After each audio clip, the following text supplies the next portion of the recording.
Assalamualaikum warahmatullahi wabarakatuh. Pemirsa, selamat datang di channel The Pico News, pusat informasi yang keren dan cool. Di kesempatan kali ini saya ingin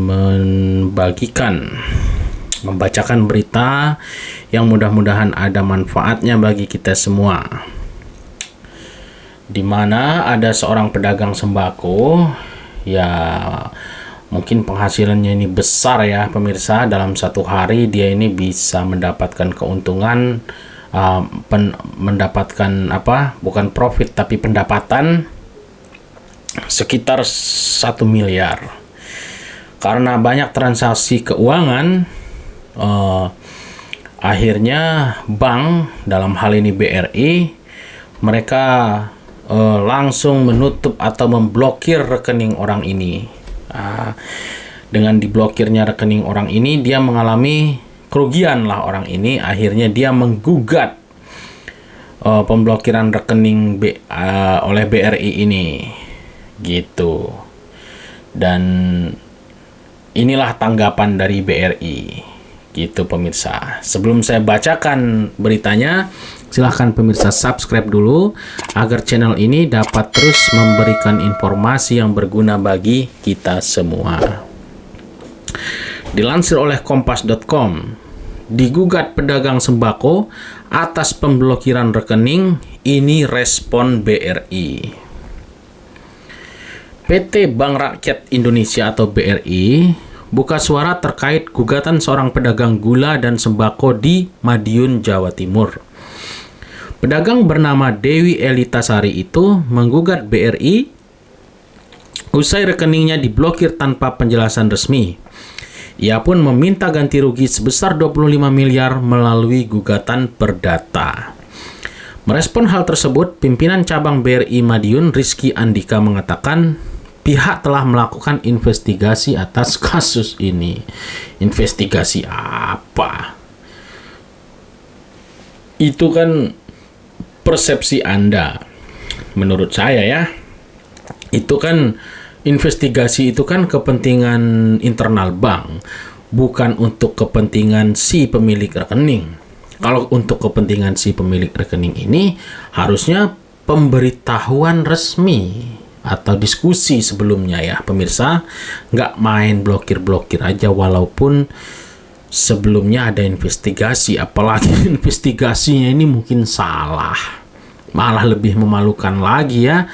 Lebih baik dia bilang tanpa investigasi, artinya dia cuma salahnya sekali.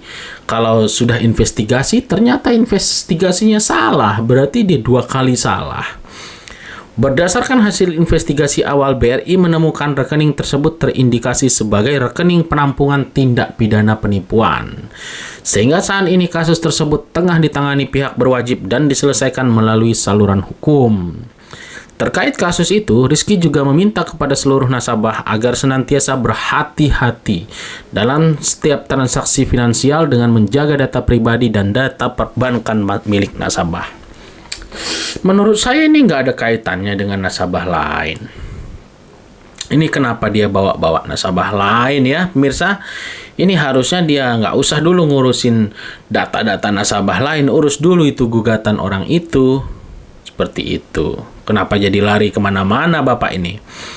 BRI menjamin keamanan seluruh transaksi nasabahnya dengan menerapkan prudential banking operation dan good corporate governance sesuai dengan peraturan perundang-undangan yang berlaku. Dilansir dari pemberitaan kompas.com, sebelumnya kuasa hukum Dewi Elitasari, Ratna Indah Pristawi, menjelaskan BRI milik kliennya diblokir sejak Februari 2020. Saat diblokir, pihak bank sama sekali tidak memberikan penjelasan alasan rekening klien kami diblokir. Reputasi Dewi sebagai pedagang yang telah memiliki banyak pelanggan terdampak akibat pemblokiran rekening itu. Omset klien saya saat itu dalam satu hari bisa mencapai 1 miliar selama diblokir rekeningnya. Dewi tidak bisa menjalankan kegiatan usaha apapun. Untuk itu klien kami menggugat Bank BRI untuk memberikan ganti rugi senilai 25 miliar.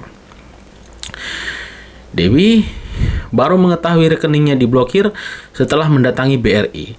Petugas BRI menyebut rekening Dewi diblokir atas permintaan seseorang. Loh, Kok bisa orang minta diblokir? Aneh nih menurut saya ya, BRI ini.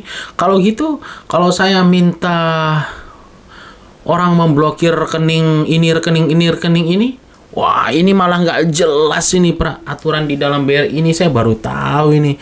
Kok bisa orang lain meminta rekening orang lain untuk diblokir ya? Rekening seseorang untuk diblokir. Aneh ini menurut saya. Namun Dewi tidak melanjutkan penjelasan rinci terkait alasan seseorang itu meminta rekeningnya diblokir. Setahu kami, pemblokiran rekening bank itu dapat dilakukan bila permintaan dari kepolisian karena kasus. Selain itu, dapat diminta dari pengadilan, tapi ini tidak sama sekali tiba-tiba ada pemblokiran. Sidang perdana gugatan perdata telah berlangsung Selasa. Namun sidang tertunda karena pihak BRI Madiun tidak datang dalam sidang tersebut. Nah, bacanya selesai. Ini saya masih aneh janggal di sini ya pemirsa. Kalau memang cerita itu benar, menurut saya ini ada masalah di internal BRI. Kalau memang di internal BRI-nya sendiri ternyata benar seperti itu, bahwa seseorang yang entah siapa bisa memblokir rekening saya, ini bisa jadi masalah besar kalau seperti ini. Lah kalau saya lagi enak-enak transaksi yang halal demi untuk untuk katakanlah sesuatu yang penting, misalnya saya sedang pinjam uang dari seseorang untuk biaya berobat yang sedang kritis katakanlah. Tiba-tiba setelah saya terima uang pinjaman ini, nah akhirnya diblokir oleh bank karena ada orang iseng misalnya. Lalu diblokir oleh BRI, maka saya nggak bisa ambil uang di bank, orang yang mau saya obati ini tidak tertolong. Ini kan bisa menjadi masalah besar kalau memang di dalamnya seperti ini gitu loh. Tapi saya sih yakin nggak yakin. Kenapa saya bilang yakin nggak yakin? Karena banyak sekali ada skandal di perbankan ya pemirsa. Contoh di daerah Aceh atau di mana ada ibu-ibu yang melarikan uang nasabah gitu loh. Terus ada yang BNI di daerah mana saya lupa itu yang digugat oleh Hotman Paris Hutapea karena menggelapkan dana investor, dana deposito seseorang. Sebenarnya di perbankan itu sendiri tidak sedikit yang orangnya kotor, tidak sedikit orang kotor ya pemirsa. Lalu dalam hal ini ada kemungkinan kalau itu ada permainan di dalam, ada kemungkinan. Tapi kalau seandainya alasannya ada orang yang meminta rekening itu ditutup, bukan kepolisian, bukan ke pengadilan, ini lucu. Mengingat BRI ini adalah bank pemerintah ya, BUMN. Ini lucu kenapa ada peraturan seperti itu. Saya sih kalau saya ketemu orang BRI, saya akan tanyakan kasus ini ke BRI. Apakah benar di dalam BRI seperti itu? Kalau seandainya benar seperti itu, saya terus terang tidak mau jadi nasabah BRI ya. Nanti seperti yang saya contohkan tadi, saya lagi butuh uang untuk berobat misalnya, tiba-tiba diblokir karena ada orang iseng yang minta blokir, BRI ikut-ikut aja. Dia bilang sudah checking. Lah, checking apanya yang dicekking gitu loh. Harusnya minimal ada pemberitahuan.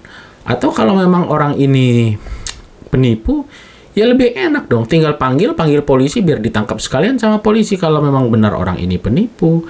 Jangan hanya katakanlah saya berbisnis dengan seseorang, lalu saya rugi. Karena kebodohan saya rugi. Lalu akhirnya saya sadar di kemudian hari, karena kebodohan saya bilang orang itu penipu. Gitu loh. Ini kan nggak fair. Hanya karena kebodohan seseorang, lalu akhirnya orang lain dirugikan. Tapi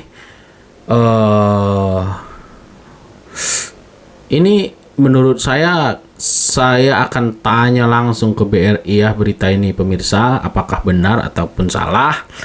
Kalaupun benar, ya saya sih kepada pemirsa terserah gitu loh. Cuman kalau berita ini benar, BRI memblokir atas permintaan seseorang, ya saya nggak akan mau lah jadi nasabah Bank BRI. Baiklah pemirsa, kalau Anda ada pendapat silahkan komentar. Mudah-mudahan berita ini ada manfaatnya. Saya ucapkan wassalamualaikum warahmatullahi wabarakatuh.